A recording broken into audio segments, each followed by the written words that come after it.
एक जानिब निहत्ते फ़लस्तीनी तो दूसरी तरफ ताकतवर तरीन इसराइली फ़ौज। मज़ीद बता रही हैं साथी एंकर सहर कामरान। इसराइल का शुमार फौजी ताकत के एतबार से दुनिया की ताकतवर तरीन अफवाज में किया जाता है।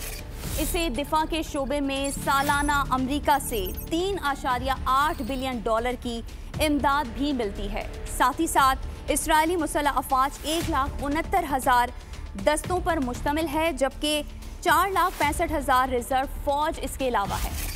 इसराइली फौज के पास 2,200 टैंक्स और 530 आर्टिलरी मौजूद है। अगर फ़िज़ाई क़ुव्वत पर नज़र डाली जाए तो इसराइली फ़िज़ाइया के बेड़े में 339 जंगी तैयारे मौजूद हैं। इनमें से 309 फाइटर जेट्स हैं।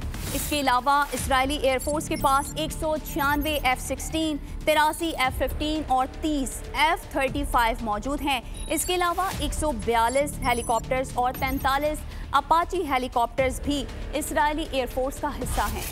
अगर इसराइल की बहरी क़ुव्वत पर नज़र डाली जाए तो इसराइल नेवी में 49 कोस्टल कॉम्बिटेंट्स जबकि 5 जंगी आबदोज़ें मौजूद हैं जो तमाम अमरीकी टेक्नोलॉजी की हामिल हैं।